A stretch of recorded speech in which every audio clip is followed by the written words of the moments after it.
नमस्ते, अभिवादन आपका इनोसेंट इन्वेस्टर के इस नए वीडियो में। दोस्तों, जरा सी गिरावट क्या आई, हालत टाइट हो गई। सबकी हालत टाइट होती है ऐसे मौके पे। और यहाँ पर सवाल ये पूछा जाता है बाजार गिर क्यों गई। देखो, यहाँ जब बाजार ऊपर आकर के खड़ी होती है ना, तो आप कहीं से भी कोई भी न्यूज़ पकड़ के लाओ, वो एक ही मुद्दे पे बाजार को भयंकर तरीके से गिरा सकती है। वो मुद्दा रहता है वैल्यूएशन का। इसके अलावा आप कुछ भी ढूंढोगे तो आपको छोटी छोटी चीज़ें मिलेंगी, लेकिन अंततः आपको इस पे एग्री करना ही पड़ेगा।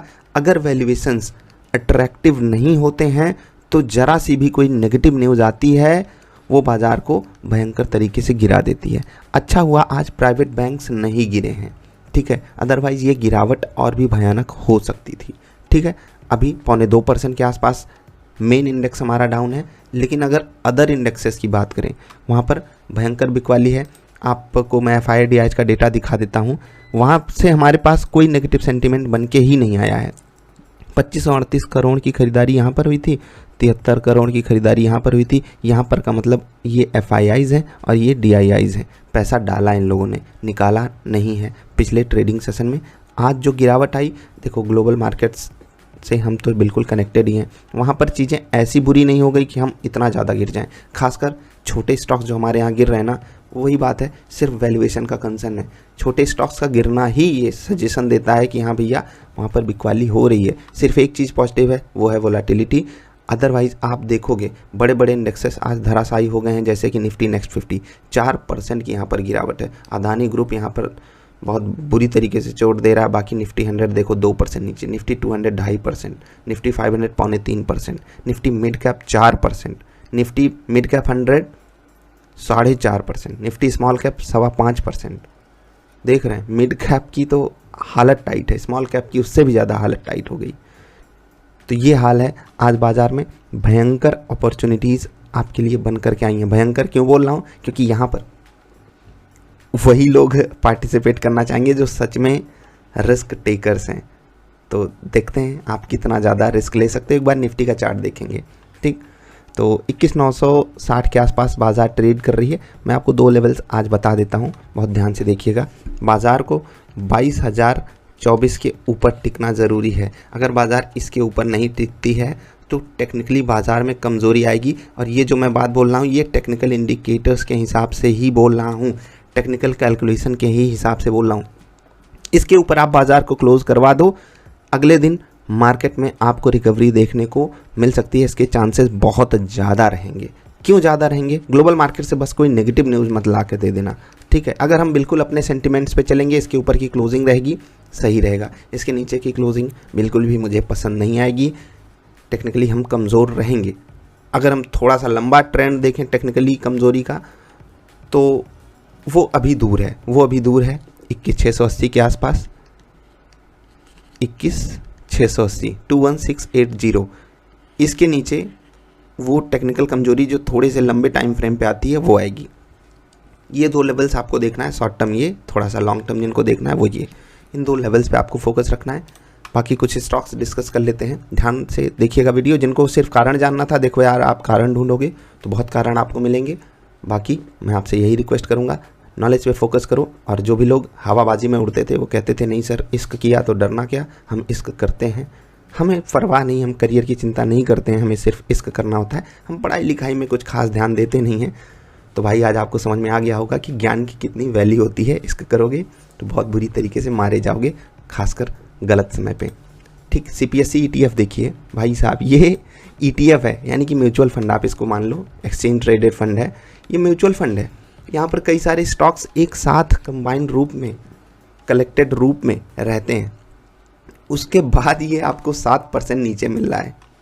भाई देखो, जिनको म्यूचुअल फंड में पैसे डालने हैं, इससे अच्छा मौका हो ही नहीं सकता ना। खासकर अगर आप सरकारी कंपनियों को खरीदना चाहते हो, ETF खरीदो। देखो, मैं कोई रिकमेंडेशन नहीं दे रहा हूँ, मैं कह रहा हूँ कि म्यूचुअल फंड कब गिरता है भाई 6%, लेकिन ये गिरा है ना, ये आप देखो 0.7% नीचे है।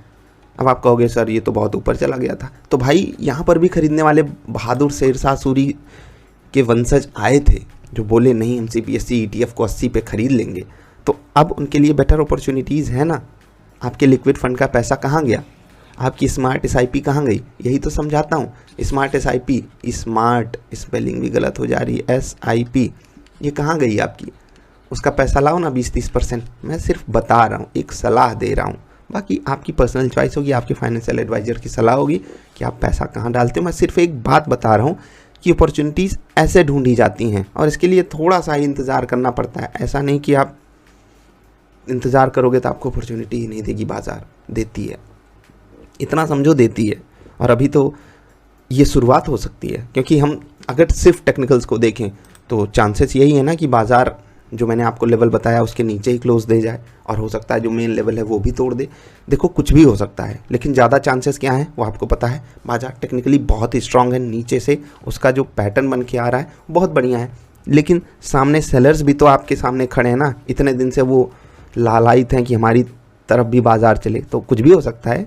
यू नेवर नो, आगे बॉक्स में क्या रखा है आपको नहीं पता, इसीलिए आपको प्रॉपर स्ट्रैटेजी के तहत इस बाज़ार में पार्टिसिपेट करना है। आस्की अगर ऐसे ही करोगे, जवानी के जोश में आकर के आस्की करोगे तो बहुत मारे जाओगे, माँ बाप भी कूटेंगे, समाज भी कूटेगा, और ज़िंदगी की ऐसी तैसी तो हो ही जाएगी बिना ज्ञान के।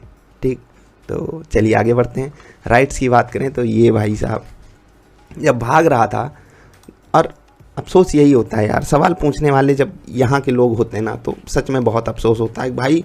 जब कोई स्टॉक 15-20% भाग जाता है उसके बाद आप खरीदते हो, क्या सोच लेते हो यार, क्या सोच लेते हो? वो टीवी वाले, वो जो आपको सलाह देने वाले हैं, वो आपके हितैषी हैं? नहीं भाई, वो सिर्फ आपको, मैं मान लेता हूँ कि उनका कोई नेगेटिव इंटेंशन नहीं है आपके प्रति, वो आपको नुकसान नहीं पहुँचाना चाहते, लेकिन वो मौके का फ़ायदा उठाते हैं। नहीं कोई स्टॉक भाग रहा है उसके बारे में बात करो और लोगों को इसमें लाओ, तो अब होता है यार, आपको ये बात समझनी पड़ेगी। आप नहीं समझोगे तो आज नहीं तो कल आप मार्केट से ही बाहर हो जाओगे।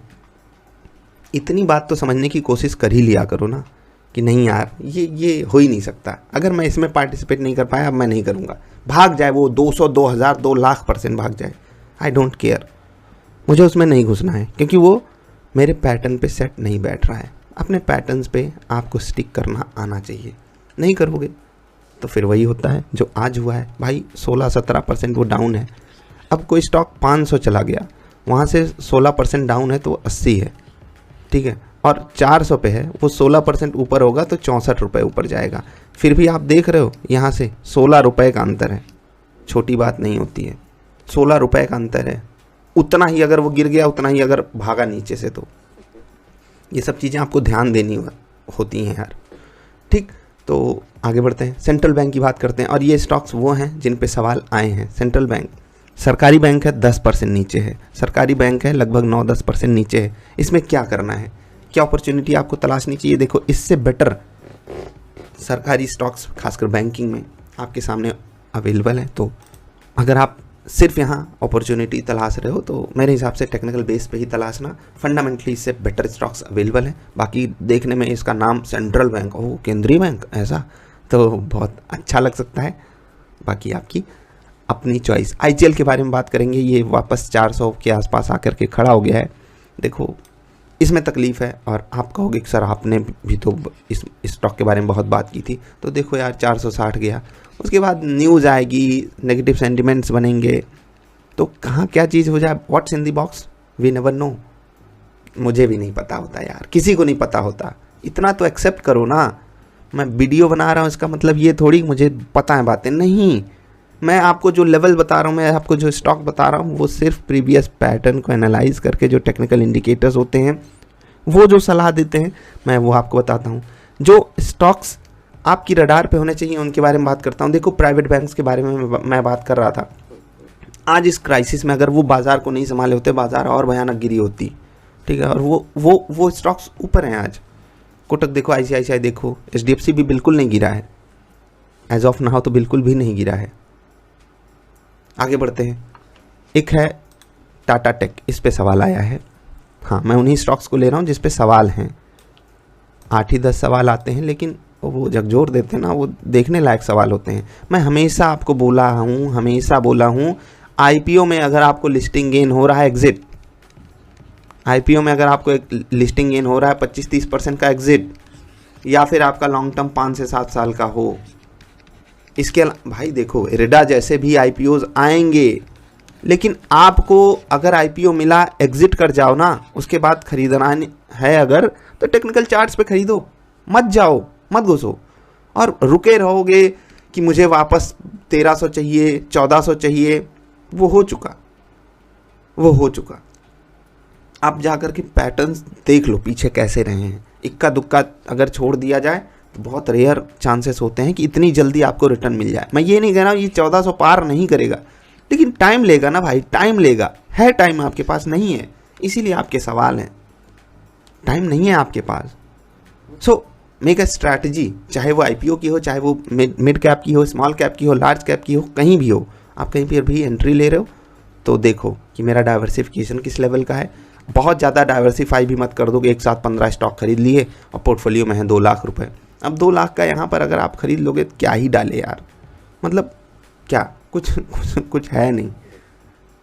8, 10, 15 हज़ार रुपये एक स्टॉक में डालोगे तो 10% भाग भी गया तो 1500 का प्रॉफिट हुआ। अब आप कहोगे कि नहीं सर 1500 हमारे लिए बड़ी बात है, तो देखो यार जनरली ऐसे स्टॉक्स भागते नहीं ना 15-20%। कोई 8-10% भागेगा, कोई 2-4%, 5% नीचे चला जाएगा, नेट आपको 2-3% मिला। अब वो नेट 2-3% अगर आपका कोई इन्वेस्टमेंट है लेट से 25-30 हज़ार का, वहाँ पर कुछ समझ में आता है। मैं उनकी बात कर रहा हूँ जो अभी इनिशियल फेज़ में है ट्रेडिंग के।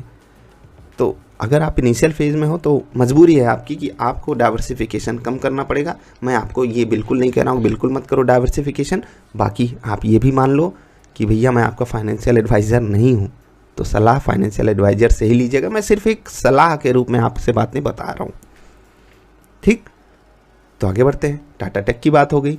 हाँ देवयानी, 2 स्टॉक्स हैं जो आप कह सकते हो कि आपने बोला था सर ये आपको पसंद है, लेकिन ख़रीदारी के लिए आपको जो बातें बताई गई हैं वहाँ पर वो अलग तरीके की हैं, आप उनको ध्यान देना। हाँ बहुत पहले मैंने बात की थी तो बात बनती है ना। यहाँ पर 220 से गिर करके ये 150 पे खड़ा है। और थोड़ा सा मैं लंबा चार्ट दिखाऊं, IPO इनका भी आया था, उसके बाद ये स्टॉक ऊपर भी गया, वो इक्का दुक्का वाले में से था, ठीक है।